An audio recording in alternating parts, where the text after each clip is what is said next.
Bora lá, fiel, pro pós-jogo aqui do Coringão, que ganhou fora de casa do Atlético Paranaense pela Copa do Brasil. Na sua opinião, quem foi o principal ou melhor jogador do timão? Deixe sua opinião aqui nos comentários. Bora ver aqui o que o pessoal da ESPN tá falando aí sobre a vitória grandiosa do Corinthians fora de casa, que já encaminha a vaga pra semifinal. Curta o vídeo, se inscreva aqui no canal Nação Corintiana. Sem mais enrolação, bora aqui acompanhar o pós-jogo do timão. A gente começa com a análise do Rafa sobre esse Corinthians que na Copa do Brasil, por enquanto, impecável, numa semana boa. Vence o Vasco fora de casa. E agora, um bom resultado fora também. Vence 2 jogos fora de casa, coisa que o Corinthians pouco tinha feito na temporada, hein? Tudo bem? Tudo bem, sim. William, satisfação enorme estar aqui no Linha de Passe. Abraço ao Vitor, ao Jean, ao professor Calçade, ao Fã de Esporte conectado com a gente. No futebol não existem regras que sejam imutáveis, né? Nem teses absolutas, mas acho que o Dorival partiu de uma lógica semelhante ao que ele vivenciou em São Januário no último domingo, para montar a sua estratégia para o jogo de hoje. Ele percebeu cedo que o Atlético Paranaense queria que o Corinthians jogasse. Ele percebeu cedo que o Atlético queria que o Corinthians errasse. Pega a bola aí. Ele percebeu cedo que o time da casa não ia agredi-lo. Então o que ele fez? Eu também não vou agredir. Primeiro tempo bem burocrático, acho até que o Corinthians melhor distribuído em termos de posicionamento. Garro teve 2 oportunidades de finalização, foi um primeiro tempo de poucas emoções. Mas o Corinthians entendeu que em algum momento poderia ter as suas estratégias para vencer o jogo. E a troca do Vitinho entrando para fazer o lado esquerdo acabou surtindo um efeito prático bem interessante. E a jogada do gol, né? A inversão para o Mateuzinho, que faz mais um ótimo jogo, sai machucado, e cruza para o Guinegão fazer o gol da vitória do Corinthians. Depois tem aquele natural momento do Atlético Paranaense de uma pressão um pouco maior, joga em casa, precisa dar satisfação. O Corinthians chamou também, ao seu torcedor. E aí o Odair faz o que eu entendo ser um movimento pouco inteligente para o jogo. A gente vê aí o lance do gol, que é tirar de campo os jogadores que pelo menos estavam tendo um pouco mais de iniciativa ofensiva nas vezes em que o Atlético Paranaense tinha a bola no campo de ataque. De uma só vez, ele tirou o Zapelli, tirou o Luiz Fernando, tirou o Espinho de Mendoza, e aí o time perdeu a organização ofensiva. Mas ainda assim, com transpiração, criou oportunidades, fez um gol, que depois foi anulado com a atuação do VAR, porque houve um toque de mão na fase ofensiva, ofereceu ao Corinthians muitas oportunidades de contra-ataque, o Corinthians podia ter feito 2-0, o Atlético Paranaense poderia ter empatado o jogo, mas acaba que esse Corinthians com mais autoconfiança, esse Corinthians que compensa a ausência de jogadores mais técnicos, mais ofensivos, com mais entrega, esse Corinthians que está com um nível de concentração alto, conquista uma grande vantagem numa noite em que os visitantes se deram bem. É verdade, os visitantes se deram bem mesmo. O empate com o Botafogo fora de casa foi um bom resultado também. Calçade, é importante, a gente vem ressaltando isso, a gente falou sobre isso no jogo contra o Vasco, né? De como o Corinthians está conseguindo dar um jeito nesses desfalques, né? Porque, de novo, muitos hoje. É bom lembrar que o Garro jogou, mas o Garro também não pode ficar o tempo todo, saiu. O Memphis entrou já para o caminhar final do jogo. De novo sem o Carrilho. Enfim, com desfalques pesados aí nesse time, o time está conseguindo se acertar e caminhar nessa que é a única chance de título, inclusive, do Corinthians na temporada, né? Tudo bem? Olá, William. Boa noite para os companheiros e para você que nos acompanha aqui. Olha, o Dorival não tem muito para onde correr, né? Ele está usando o que é possível, o que existe no Corinthians. Tem a volta do Michael, que tem jogou em São Januário também. São 2 vitórias consecutivas, o que ficou difícil no momento da vida do Corinthians. As 2 fora, com um meio de campo mais encorpado, mais gente. Então o meio de campo tinha hoje Michael, Charles, o Bidon, ainda o Garro, o Kaique e o Guinegão. E aí o Dorival no segundo tempo ele muda o formato, muda a estrutura do Corinthians. Entra com mais um zagueiro, tira o Charles, vem o Kaká, aí ele fica com 3 permitindo, né, que o Mateuzinho e o Bidu, os 2 laterais, pudessem ocupar as beiradas, né, não que não tivesse a preocupação de defender, mas mais bem protegidos. E aí o meio de campo com o Maicon e o Bidon. Então o time ficou ajustado. E o Vitinho entrou também. O Vitinho tem que entrar aos poucos, porque ele não tem condição física. E ele entrou o tempo todo dessa vez. Já foi o maior período dele dentro de campo com a camisa do Corinthians. E ele faz a jogada, dá o passe pro Mateuzinho adiantado e o Guinegão toca pro gol. Então é uma vitória que tem também... ela está consolidada nas mexidas do treinador, com aquilo que ele pode fazer. Então Memphis no banco porque está voltando uma contusão muscular, o Vitinho porque não pode jogar ainda 90 minutos, não tem condição para isso. Mas o risco é perder o jogador que mal chegou. É por isso que ele não está entrando. E jogando com 2 moleques da base, o Kaique e o Guinegão fazendo gol. 3 gols nos últimos 3 jogos. Cara, um gol para cada jogo. As oportunidades elas surgem assim. Com o Yuri Alberto e Memphis, bem, o Guinegão talvez nem no banco tivesse. Mas pelo menos te dá uma opção, abre uma opção. Porque dá para jogar com ele e Memphis, dá para jogar com ele até Yuri Alberto. Então foi um ótimo resultado para um jogo que você fala, qual é a qualidade, a nota da qualidade desse Corinthians? A nota da sobrevivência no Brasileiro, na Copa do Brasil. Assim, não dá para extrair mais um jogo mais complexo, bacana, lindo de ver, tal. É difícil. Mas é justamente nessa dificuldade, Jean, que começa a aparecer mais o trabalho do Dorival. A gente fala que às vezes é na dificuldade que a gente vê, a gente precisa mais do treinador, né? É onde está começando a aparecer mais o trabalho do Dorival?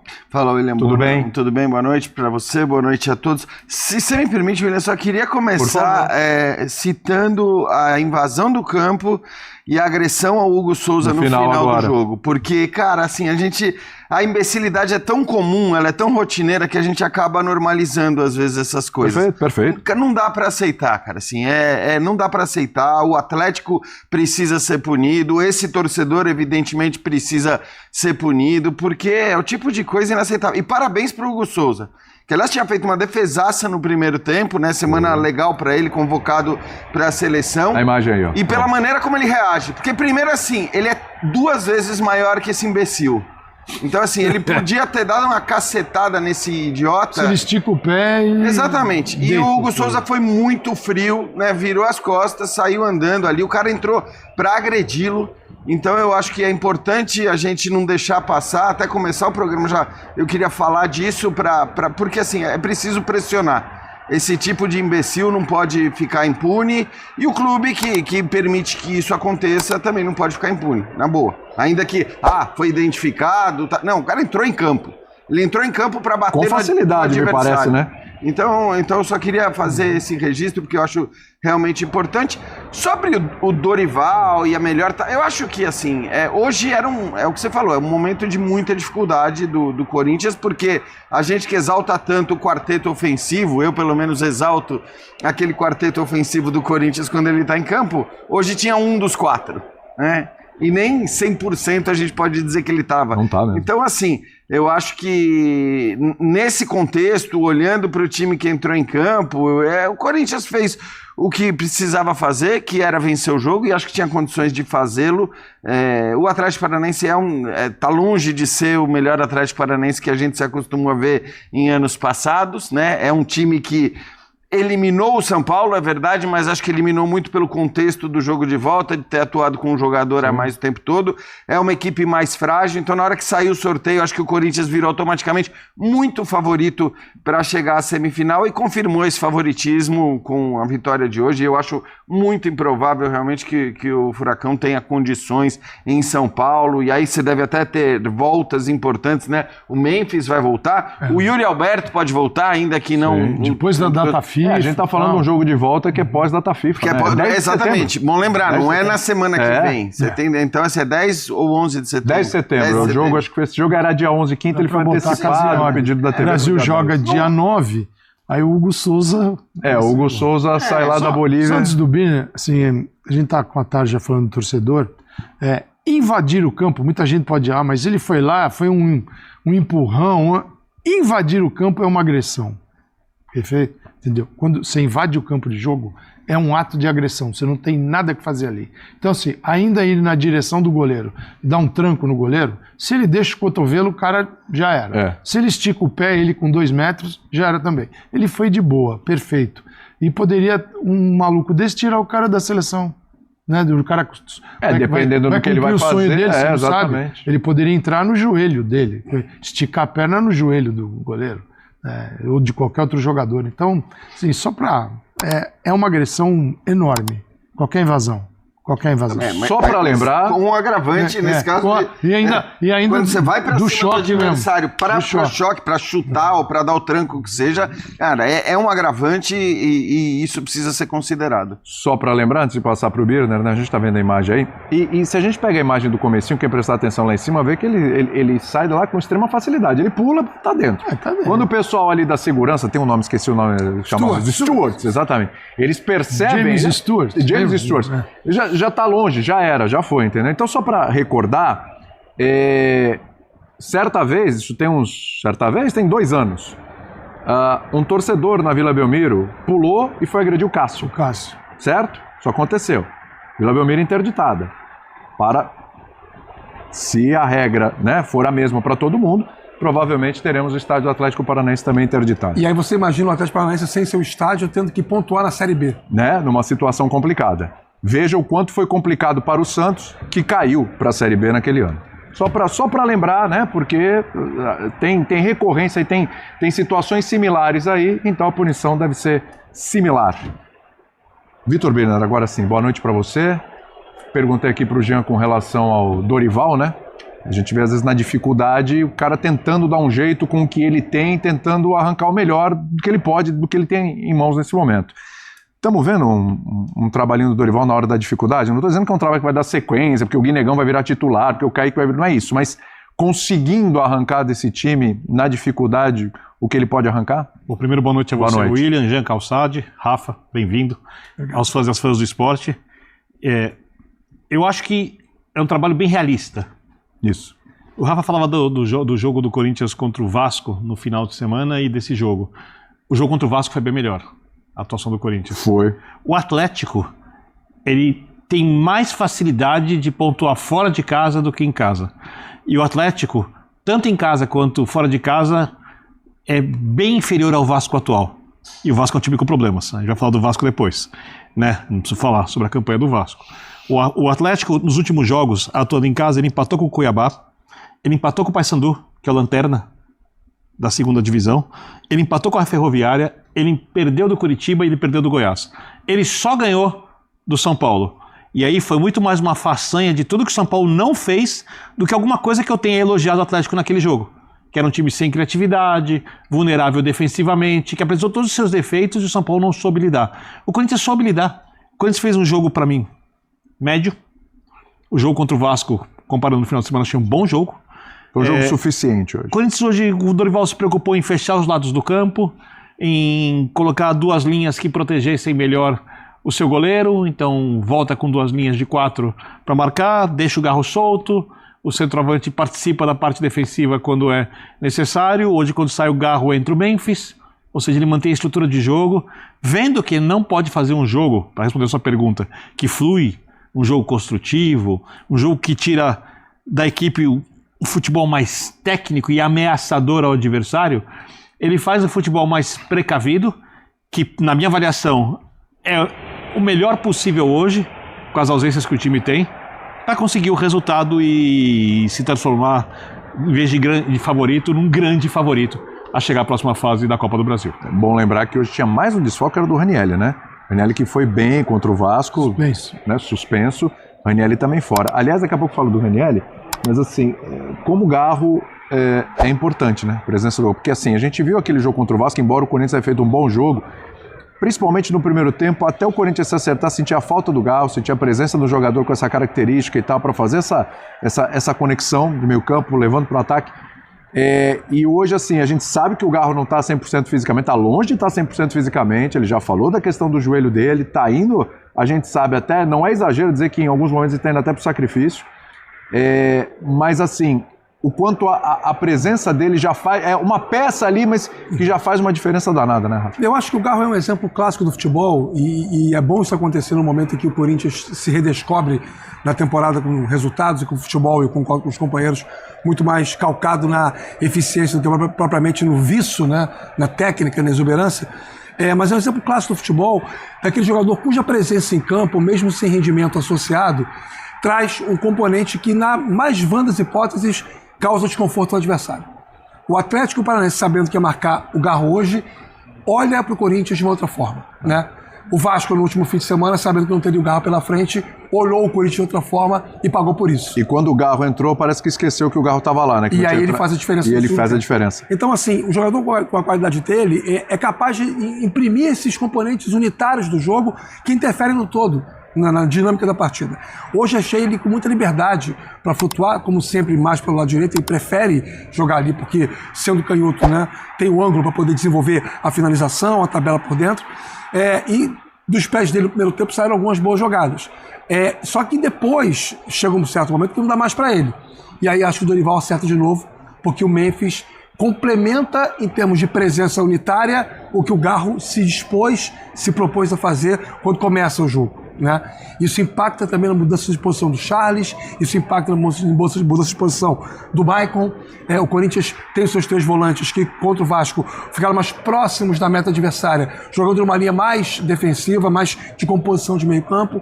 E teve também um fator que, para mim, é determinante no jogo, a falta de, não vou dizer coragem, porque parece que você está assumindo uma leitura de campo que você não tem. Nós não estamos lá para poder ver se há covardia ou coragem por parte do Odair e do time dele.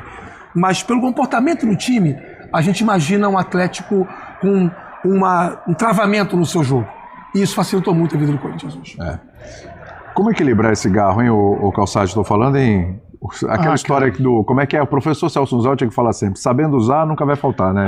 Era o slogan da Sabesp lá da água. Sim. Como equilibrar o Garro? A sequência é muito forte para todo Exatamente. mundo, né? Então tem jogadores que vão sentir mais, outros não vão ter problemas, outros vão trazer problemas antigos que vão... tem os gramados sintéticos também, todos reclamam. Eu acho que é preciso ouvir o jogador. Você não pode tratar como uma frescura do jogador. Entendeu? Todo jogador está falando... Sim, quem joga? O jogador. Eles reclamam, exceto quem joga. Tem um certo medo de reclamar, né? Eles falam muito mais fora do que falam nos microfones. E aí, cara, você não pode deixar de ouvir, né? Isso é um problema que o futebol brasileiro a qualquer momento vai ter que lidar. Porque nós já temos 20% da Série A nessa temporada, gramado sintético.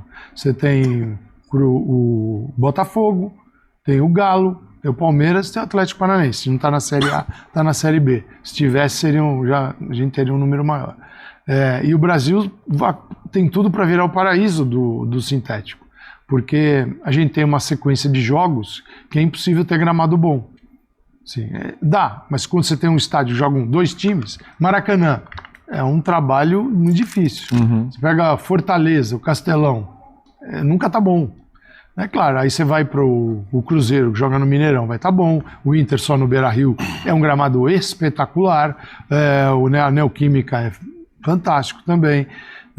Então nós vamos ter, porque aí tem cara que não fala, não vou. Hoje ele era dúvida. E ele ainda vai jogar contra o Palmeiras. É claro que depois tem uma data FIFA, então certamente ele vai ficar boa parte da data FIFA fazendo fisioterapia. Porque são 2 jogos agora, que você vai precisar muito do Garro, então, né? Sim, uns vão sentir mais por questões que são relativas a cada jogador, né? Tem outros que não vão sentir nada, não vão ter problema algum.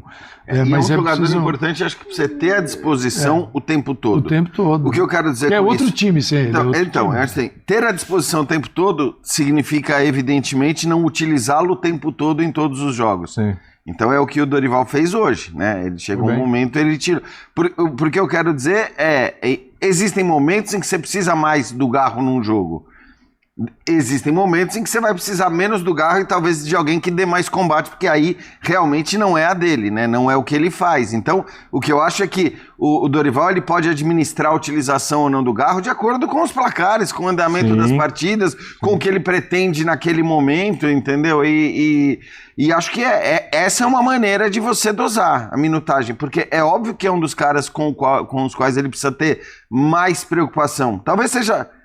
Talvez não, né? Eu acho que no Corinthians ele é aquele com quem o Dorival tem que ter mais preocupação. Até mais do que o Memphis, nesse sentido. Ele é o principal jogador do Corinthians, acho que é isso que a gente quer chegar. Tecnicamente... É uma posição... eu não sei, assim, eu acho que é raro. Assim, você vê o São Paulo... Mas eu acho que o Memphis é... Palmeiras está contratando um para essa...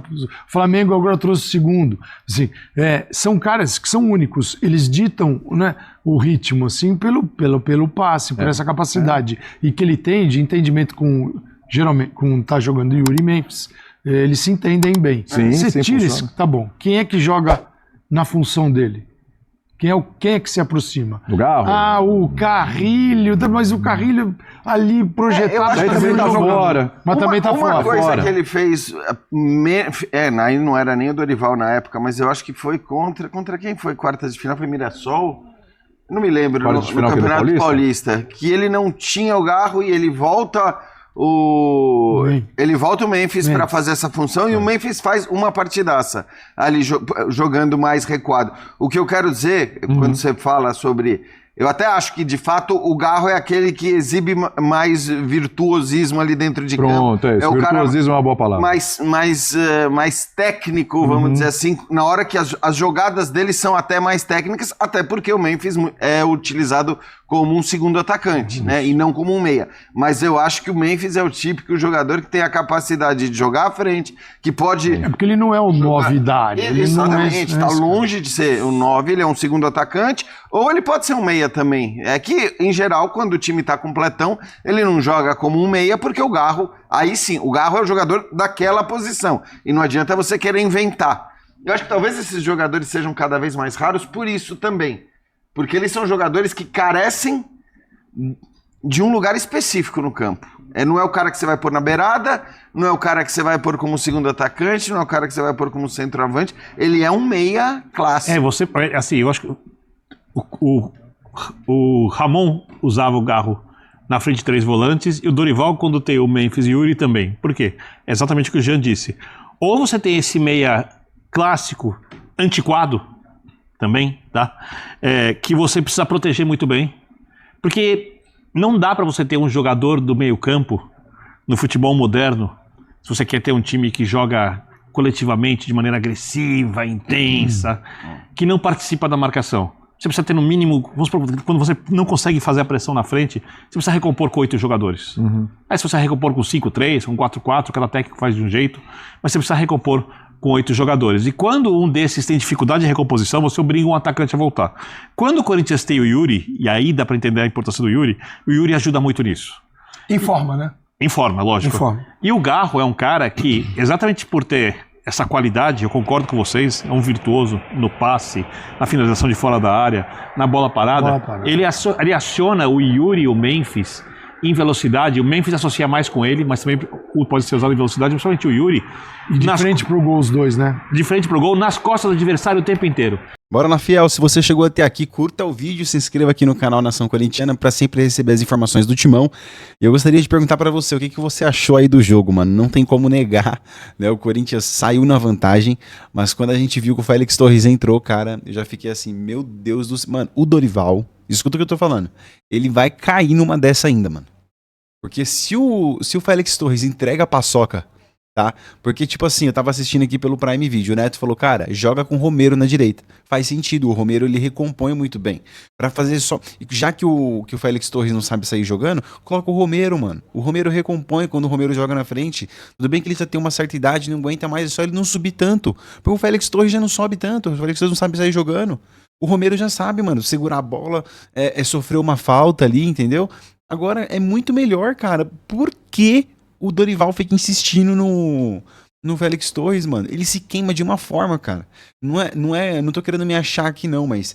Cara, se ele tirasse, por exemplo, sei lá, meia hora pra ler os comentários de vocês aqui, porque todo mundo fala, mano, por que põe o Félix Torres? Por que põe o Félix Torres? Pelo amor de Deus, mano. Coloca o Rian na lateral direita. Coloca outro zagueiro lá na lateral direita. Coloca o próprio Romero na lateral direita, mano. Não tem condição, velho, de ficar jogando com o Félix Torres. Mas tirando isso daí, cara, o Corinthians sai na vantagem, leva o jogo pra São Paulo, né? Aí agora é a cabeça já no derby. Fez o dever de casa. Eu acho que deveria ter até sido um placar mais largo, mais gordo, né? O Hugo Souza salvou no finalzinho do jogo lá. Mas é isso, pessoal. É isso, vamos lá. O Corinthians fez o dever de casa, o dever fora de casa, e aí segue mais vivo e favorito do que nunca pra jogar a semifinal, pra avançar a semifinal da Copa do Brasil. Então é isso, logo mais eu volto aí com mais do pós-jogo pra vocês. Valeu!